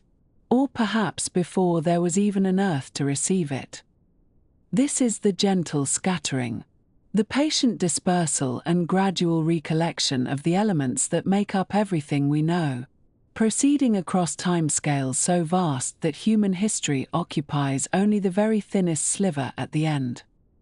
The supernova remnants continue to expand, the molecular clouds continue to churn and collapse, and new stars continue to form and live and die, each generation adding its own contribution to the slowly growing abundance of heavy elements in the universe. It is a process that has been occurring for billions of years and will continue for billions more, long after our own sun has exhausted its fuel and our own solar system has run its course. And through it all, the atoms that were once part of ancient and distant stars continue their long and patient journey, from one form to another, from one place to another, across the quiet and unhurried expanses of space. The story of how the atoms now residing quietly in your bones came to be there is not a brief one, and it is perhaps best told slowly, with all the time in the world, because the journey itself took roughly 4.5 billion years, and the atoms themselves are older still, some of them having formed in the hearts of stars that no longer exist. Stars that completed their lives and scattered their contents into the dark spaces between other stars long before our own sun began to gather itself from a cloud of gas and dust in a rather unremarkable corner of the Milky Way galaxy. Let us begin, then, with that cloud, which astronomers call the solar nebula, a vast and slowly rotating collection of hydrogen and helium and heavier elements that had been drifting through space for some considerable time, enriched over billions of years by the deaths of multiple generations of stars, each one contributing its own particular mixture of elements to the interstellar medium, so that by the time our solar system began to form approximately 4.567 billion years ago, the raw material was thoroughly seasoned, if you will, with the products of stellar nucleosynthesis from perhaps 100 different sources, each source being a star that had lived and died and released its contents back into space where they could be recycled into new structures, new worlds, and eventually new forms of life. The precision with which we can date the formation of our solar system to 4.567 billion years ago might seem remarkable, and it is worth mentioning how we know this, because the evidence is physical and tangible, and some of it fell from the sky on the 8th of February in 1969, landing in a scattered pattern across the countryside near the village of Pueblito de Allende in the state of Chihuahua in northern Mexico, where local residents collected fragments of what would become one of the most scientifically important meteorites ever recovered, known simply as the Allende meteorite, a carbonaceous chondrite containing within it tiny white inclusions called calcium-aluminum-rich inclusions, or CAs, which represent the oldest solid material ever formed in our solar system. These calcium-aluminum-rich inclusions are remarkable objects, some no larger than a grain of sand and others perhaps a centimeter across, and when scientists examined them in laboratories around the world, they discovered something quite telling about the circumstances of our solar system's birth. For embedded within these ancient grains was evidence of a short-lived radioactive isotope called aluminum-26, which has a half-life of only about 717,000 years, meaning that it decays relatively quickly by astronomical standards and would have been present in significant quantities only if it had been freshly synthesized not long before the solar system formed. The presence of aluminum-26 in those ancient inclusions from the Allende meteorite tells us that at least one supernova must have occurred in the vicinity of our forming solar system, close enough in both space and time to inject its freshly forged radioactive isotopes into the collapsing cloud of gas and dust before those isotopes had time to decay away. And some researchers have suggested that this nearby supernova may have even triggered the collapse of our solar nebula in the first place, sending a shockwave rippling through the cloud and causing it to begin contracting under its own gravity, so that in a very real sense we may owe our existence to a dying star whose final explosive act set in motion the chain of events that would eventually lead to the formation of the Sun and its planets and all the living things that would one day arise upon at least one of them. The iron that circulates through your bloodstream at this very moment, carrying oxygen to your tissues and giving your blood its characteristic color when exposed to air, was almost certainly forged in the core of a massive star that died before our Sun even began to form, a star perhaps 20 or 30 times the mass of the Sun, burning through its nuclear fuel at a prodigious rate, fusing lighter elements into heavier ones in successive shells like the layers of an onion, until it reached iron, which represents a kind of dead end in stellar nucleosynthesis because fusing iron does not release energy but rather requires energy to be added. And so the star's core collapsed and the star exploded, and the iron was scattered into space where it drifted for millions of years before being incorporated into the solar nebula and eventually finding its way into a rocky planet third from the Sun, and eventually into the hemoglobin molecules that now transport oxygen through your circulatory system. It is a gentle and somewhat humbling thought that you contain atoms from perhaps 100 different stellar sources, each star having contributed its own particular share of elements to the mixture that would eventually become you. And while we cannot point to any specific atom in your body and say with certainty that it came from this star or that one, we can speak in generalities and say that the heavier elements in your body, the calcium and the phosphorus and the iron and the zinc, came from stars that died, while the hydrogen in your body, which makes up roughly 10% of your mass by weight and a far larger percentage by number of atoms, is primordial, having been created in the first few minutes after the Big Bang and having never been inside a star at all, though it has passed through the interstellar medium and the solar nebula and the water cycle of Earth many times over. The calcium in your teeth and bones, which gives them their hardness and structural integrity, is an element that was forged primarily in the cores of massive stars during their final stages of evolution, and in the explosive deaths of those stars in supernovae. And the calcium atoms now residing in your skeleton have been on a journey of some 13 billion years from their formation in ancient stars that lived and died when the universe was still young, through the long ages of drifting through interstellar space, through incorporation into the solar nebula and then into the rocky material of the early Earth, through the geological processes of our planet's history, through the biological processes of food chains and ecosystems, until finally they arrived in the glass of milk or the leafy green vegetables or the fortified cereal that you consumed at some point in your past, and from there into your bloodstream and from there into the crystalline structure of your bones, where they now sit quietly, holding you together.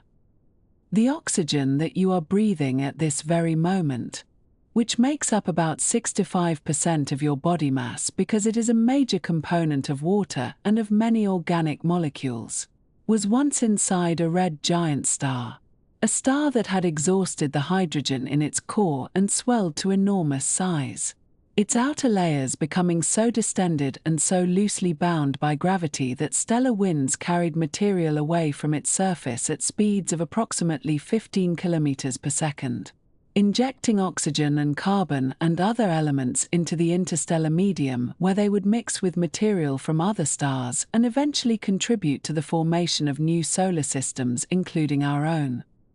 In 1973, a writer named Iris Sandstrom published a poetic essay titled Star Stuff, in which she reflected on the intimate connection between human beings and the cosmos, tracing the origins of our constituent atoms back through the generations of stars that preceded us. And her contemplative work contributed to a growing cultural awareness of our cosmic heritage that would find perhaps its most famous expression 7 years later when the astronomer Carl Sagan, in his 1980 television series Cosmos, spoke the words that have since become iconic,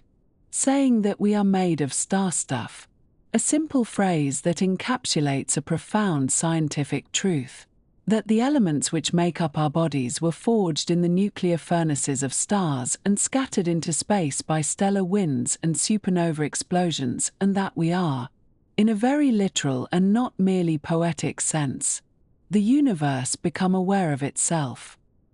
The journey from stellar core to human bone is not a direct one, and the atoms that now constitute your skeleton have passed through many intermediate stages, having been part of the interstellar medium and then the solar nebula and then the primordial Earth and then the oceans and the atmosphere and the soil and countless living organisms before arriving in you. And they will continue their journey after you, returning to the Earth and the atmosphere and the biosphere, and perhaps eventually being released back into space when our sun reaches the end of its own life some 5 billion years from now and swells into a red giant and sheds its outer layers into the cosmos, carrying with it atoms that were once part of human beings and all the other forms of life that have ever existed on this planet.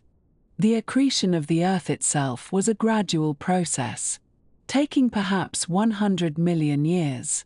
as dust grains in the solar nebula stuck together to form larger and larger objects. Pebbles becoming boulders, becoming planetesimals, becoming protoplanets, becoming finally a molten ball of rock and metal that would cool and differentiate and develop a crust and an atmosphere and oceans and eventually life. And throughout this process, the atoms that would one day become you were present, not yet organized into anything resembling a living form, but participating in the geological and chemical processes that were shaping the planet into a world capable of supporting life. The particular atoms that constitute your body at this moment are not the same atoms that constituted your body 10 years ago, for there is a constant turnover of material, with new atoms being incorporated from the food you eat and the water you drink and the air you breathe, and old atoms being released back into the environment through various metabolic processes, so that you are not so much a fixed object as a pattern, a dynamic process, a temporary arrangement of matter and energy that maintains its form and function while its constituent parts are continually replaced, like a river that remains a river even though the water flowing through it is never the same water from one moment to the next. And yet, despite this constant flux, there is a continuity, a persistence of form and identity, that allows us to speak meaningfully of the 4 billion year journey to your bones, because the pattern that is you is made possible by the elements that are available on Earth, and those elements came from stars, and the processes by which those elements were formed and scattered and gathered together are the same processes that made possible all the life that has ever existed on this planet. So that in contemplating the journey of atoms from stellar cores to human bones, we are contemplating not just our own history but the history of everything that lives and has ever lived on Earth. The solar nebula from which our solar system formed was not uniform but contained within it variations in composition and density and temperature. And as the sun ignited and began to shine, its radiation and stellar wind pushed the lighter elements outward while the heavier elements remained closer in, which is why the inner planets, Mercury and Venus and Earth and Mars, are rocky worlds rich in iron and silicates and other heavy elements, while the outer planets are gas giants composed primarily of hydrogen and helium, and the asteroids and comets that populate the outer reaches of the solar system contain ices and organic compounds and other volatile materials that were too fragile to survive in the warmer inner regions. The Allende meteorite that fell in Mexico in 1969 came from the asteroid belt, a remnant of the early solar system that never accreted into a planet, and the calcium-aluminum-rich inclusions within it are samples of the very first solid material to condense from the solar nebula, predating the formation of the planets by several million years. And by studying these ancient grain, scientists have been able to piece together the story of our solar system's birth, including the evidence for nearby supernova enrichment that we discussed earlier. And in a sense, those tiny white inclusions are messengers from the past, carrying information about events that occurred 4.5 billion years ago and connecting us to the deep history of the cosmos. And so the calcium that gives strength to your teeth, and the iron that carries oxygen through your blood, and the oxygen that you are breathing at this very moment are all veterans of an immensely long journey. A journey that began in the cores of stars that no longer exist, that continued through the cold dark spaces between stars, that paused briefly in the swirling disk of the solar nebula, that resumed in the accreting Earth and the cycling of elements through geological and biological processes, and that has brought those atoms to you, here, now, arranged in the particular pattern that makes you who you are, a temporary eddy in the vast flow of matter and energy that constitutes the universe, a pattern that will persist for a time and then dissolve, releasing its constituent atoms to continue their endless journey through space and time. And so we turn our gaze outward now, away from the intimate chemistry of your cells and the quiet iron in your blood, away from the calcium of your bones and the oxygen filling your lungs, and we let our perspective drift upward,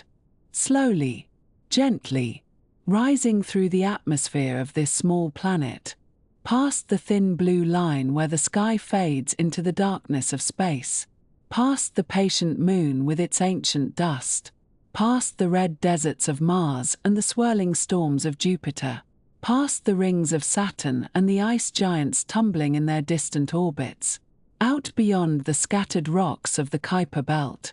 and further still, until our own sun becomes just another point of light among many, one candle flame in an unimaginably vast cathedral of stars.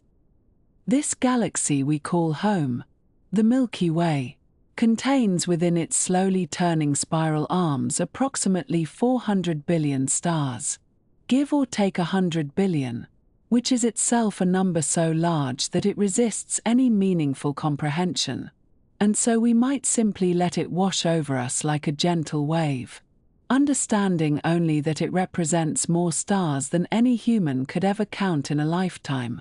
more stars than there are grains of sand on many beaches, more stars than the total number of words ever spoken by every human being who has ever lived. Each of these 400 billion stars is a furnace of nuclear fusion, burning hydrogen into helium, and many of them, the larger ones, are doing far more than that, fusing helium into carbon and oxygen, building neon and magnesium and silicon, and some of them, the most massive among them, are at this very moment approaching the end of their lives, their cores collapsing inward, preparing to scatter their carefully assembled elements across the darkness in explosions that will briefly outshine everything around them. And our galaxy, for all its hundreds of billions of stars, is itself just one galaxy among many, one island of light in an ocean of darkness that extends further than light has had time to travel since the beginning of everything. Current estimates suggest that the observable universe, which is to say the portion of the universe from which light has had time to reach us in the 13.8 billion years since the cosmos began its expansion, contains approximately 2 trillion galaxies. 2 trillion. That is 2 million separate collections of stars, each one containing billions or hundreds of billions of its own stellar furnaces, each one a vast laboratory of element creation, each one contributing its share of heavy atoms to the cosmic inventory through the steady work of stellar nucleosynthesis and the occasional catastrophic gift of a supernova explosion. If we were to try to count every star in the observable universe, working at a rate of 1 star per second without rest, it would take us longer than the current age of the universe to finish, many times longer in fact, and by the time we completed our count, countless new stars would have formed and countless old ones would have died, and our tally would be outdated before we could even comprehend its meaning. These numbers are not meant to overwhelm, but rather to provide a kind of gentle context, a soft backdrop against which we can appreciate the sheer abundance of element factories that have operated, and continue to operate, throughout the history of the cosmos. In December of 1995, astronomers pointed the Hubble Space Telescope at a small patch of sky that appeared, to all earthly observers, to be essentially empty. This region, located in the constellation Ursa Major, not far from the handle of what we sometimes call the Big Dipper, showed no bright stars, no obvious nebulae, no features of particular interest to the casual observer. It was, by all appearances, simply a dark and unremarkable corner of the heavens. The telescope was instructed to stare at this apparently empty region for 10 consecutive days, from December 18 through December 28, gathering the faint light that had traveled across unimaginable distances to reach its mirrors. The resulting image, known as the Hubble Deep Field, revealed something quietly astonishing. In that tiny patch of sky, an area that could be covered by a single grain of sand held at arm's length, an area so small that it represents roughly 1/13 millionth of the total sky visible from Earth, the telescope detected approximately 3,000 galaxies. Not 3,000 stars, but 3,000 entire galaxies, each one a vast collection of billions of stars, each one a site of ongoing element creation, each one home to countless stellar furnaces burning and fusing and slowly building the periodic table from the simple ingredients of hydrogen and helium left over from the earliest moments of cosmic history. The light from the most distant of these galaxies had been traveling for billions of years before it reached the telescope's sensors, which means that the images captured showed these galaxies not as they are now, but as they were in the ancient past, when the universe was younger and smaller and still organizing itself into the structures we observe today. Some of the galaxies visible in the deep field image had already completed their element-building work billions of years before our own Sun even began to form from its cloud of enriched gas and dust.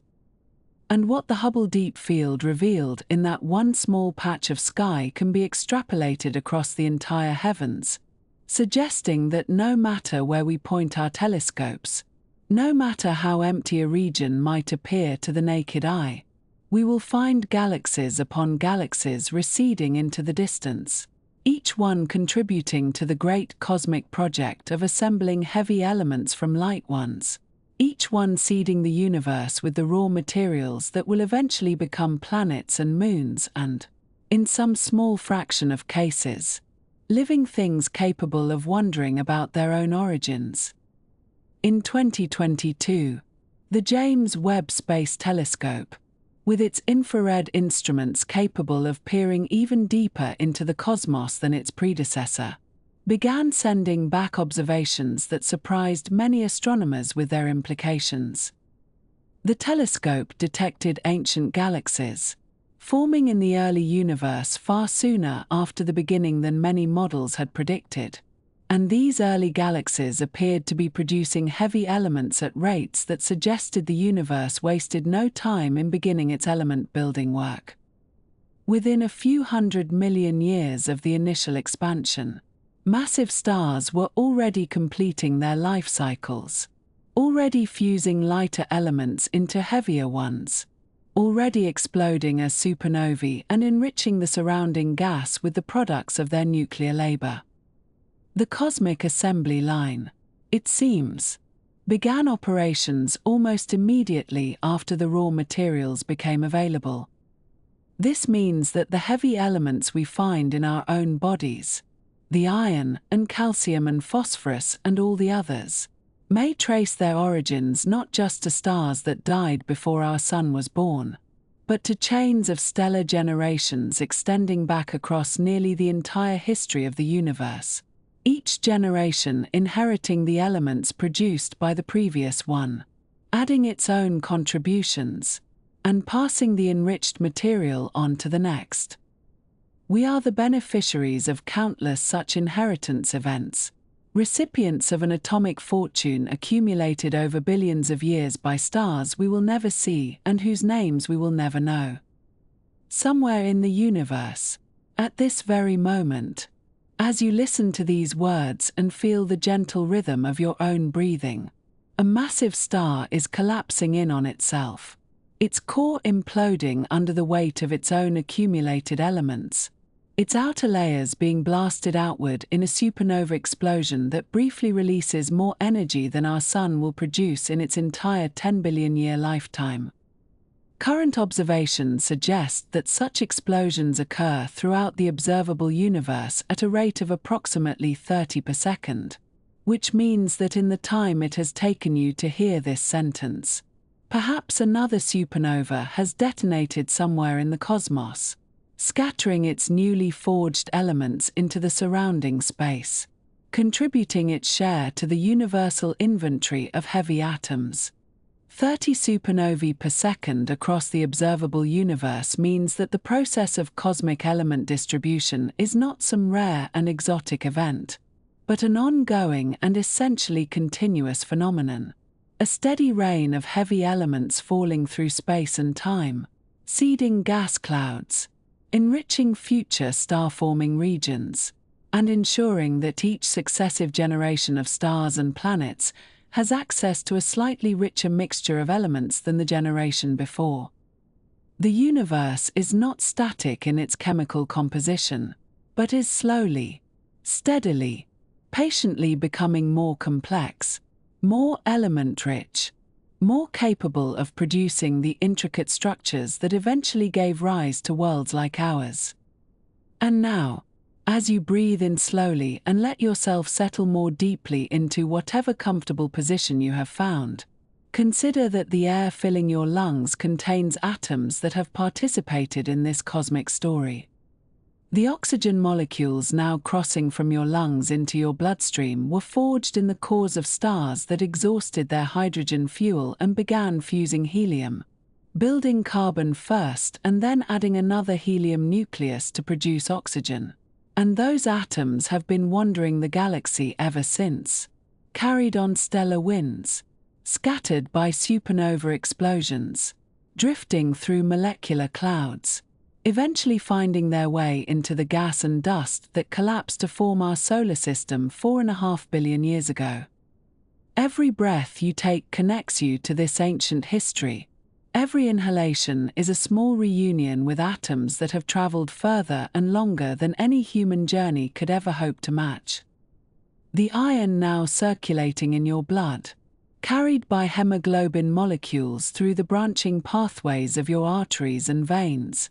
was forged in the final moments of massive stellar cores, in the frantic silicon burning phase that precedes gravitational collapse, and that iron has been waiting a very long time to find itself in your bloodstream, waiting through the long drift across interstellar space, waiting through the slow collapse of the pre-solar nebula, waiting through the 4.5 billion years of Earth's geological and biological history, waiting until the precise moment when your body assembled itself from the nutrients your mother consumed and the oxygen she breathed and the water she drank. Every heartbeat pumps this ancient iron through your body, and every heartbeat is, in a sense, a small celebration of cosmic patience, of the slow and steady work that transforms the simple elements of the early universe into the complex structures capable of awareness and wonder.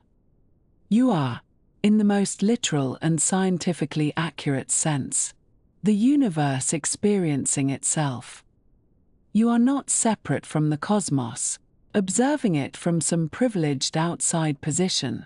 but rather you are a part of it, assembled from its materials, shaped by its processes, participating in its ongoing story. The atoms that form your thoughts and feelings and memories are the same atoms that once drifted in the space between stars, the same atoms that were forged in stellar furnaces and scattered by stellar explosions, the same atoms that have been cycling through the galaxy for billions of years, assembling and disassembling, combining and recombining, until eventually, temporarily, they came together in the particular arrangement that is you.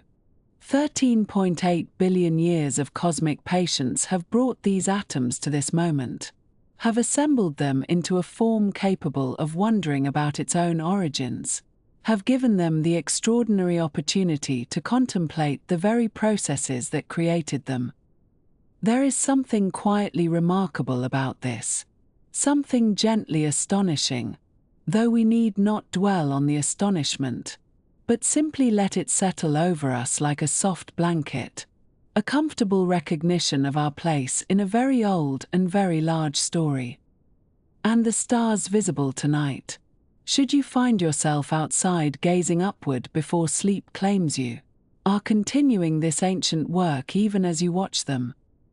The light reaching your eyes from those distant points carries information about fusion reactions happening in stellar cores, about the slow assembly of carbon and oxygen, about the patient transformation of simple elements into more complex ones. Some of those stars are young and have billions of years of element building ahead of them, while others are old and may be approaching the end of their cycles, preparing to release their accumulated elements back into the interstellar medium. Either way, they are participating in the same grand project that produced the atoms in your body, seeding the galaxy with the raw materials that will eventually become new planets, new oceans, new mountains, and perhaps, in the fullness of time, new dreamers lying quietly under unfamiliar skies, listening to their own versions of stories like this one. The universe makes no promises about the future, offers no guarantees about what forms its heavy elements will eventually take, but it continues its work regardless, fusing and scattering and reassembling, patient beyond any human understanding of patience, persistent beyond any human conception of persistence. And somewhere in that ongoing work, in some distant cloud of gas now slowly beginning to collapse under its own gravity, the atoms that will one day form future worlds are already gathering,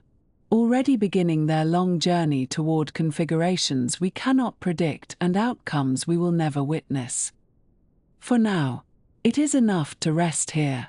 in this body assembled from ancient starlight, breathing air enriched by countless stellar deaths, sustained by iron forged in cataclysms beyond imagining, and to know that you are part of something very old and very large, something that began long before you and will continue long after, something that has no need for your understanding or approval but has nevertheless, through processes entirely indifferent to human concerns, produced the extraordinary arrangement of atoms that allows you to hear these words and feel the gentle pull of sleep drawing you toward dreams that are themselves made possible by the same cosmic elements that make everything else possible.